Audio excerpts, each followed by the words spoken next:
Hello, everyone. This is Dr. Khan. I'm here with a wonderful patient from the state of Washington, right? She comes Yes. to us from what are the signs symptoms of breast implant illness. Now, please tell us what your experience was with your workup with your neurologist that you saw.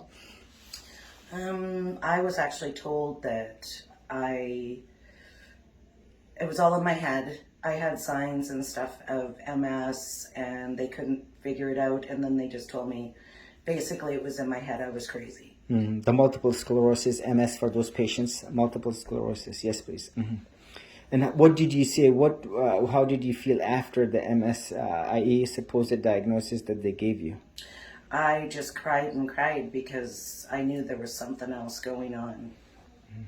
Now, why did you come all the way from Washington State here to me? Doing the research of exactly specific of going in there and removing everything in the proper way so that you wouldn't have any leftover, any kind of illness left in there to be taken out in the proper way so that you could actually heal and move on. Right. You know, we hear about this. The many surgeons now across the country, they're learning about explant surgery. There are some surgeons who actively say, "Oh, we're learning as we're moving along," because this is kind of on-the-job training. No one gets trained to do an explant in their surgical/plastic surgery training. And this is what I say: the whole goal of the surgery is the 100-100-0 rule. 100% of the time, 100% of the capsule must be removed, and 0% of the capsule must remain behind. We hear of some plastic surgeons that have evolved their surgical technique, or they basically learned from the experiences. And I say, you know, this is where, when the surgery is done right, there's no need for drains. There is no need for basically what I would say the general anesthesia, when twilight anesthesia is just as safe. How was your twilight experience? It was great. I don't remember much. Yes. What other symptoms have you noticed that you've improved post-operatively just in the last 3 days from your surgery? My vision. My vision is way better than what it was. And congestion in the nose. I actually can breathe through my nose and not wake up where I can't hardly breathe. Right. Now, do you think this is all in your head? Do you think this is the Michigan water that's making you feel better?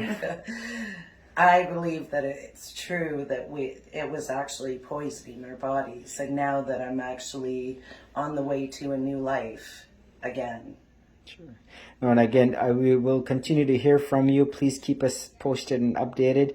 Now, God bless you for sharing your picture. This is, again, very similar to the other lady who over in England, I believe, had the MS, and she was told, and her symptoms resolved, and she basically was, quote, if you will, undiagnosed of what would be MS symptoms. And, you know, I hear ladies that come to me and say, oh, my docs, one of them told me I may have rheumatoid arthritis or may have lupus, and it turns out post-op, the ANA markers are all gone, or the sign symptoms of what would be those severe arthritic inflamed joints, which were suggestive of rheumatoid arthritis, were only indeed breast implant illness, which is one of the hallmark features of breast implant illness.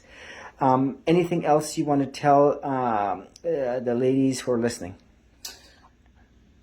Just listen to your body and go and get it done by who you know you can trust that's going to do it.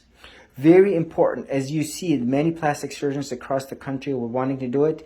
The 100-100-0 rule, the entire surgery is dependent on the surgeon who's fixated in removing all the toxins, all the inflamed tissue, because if that is not done properly, the patient does not bounce back optimally, or there is doubts in regards to the recovery, and it needs to be sincerely, faithfully removed such that there is no toxin left behind, no inflamed tissue left behind, no capsule left behind, because the surgeon believes that's basically what the cure, if you will, of BII is. Thank you again for sharing your experience. Thank you. Welcome. Thank you.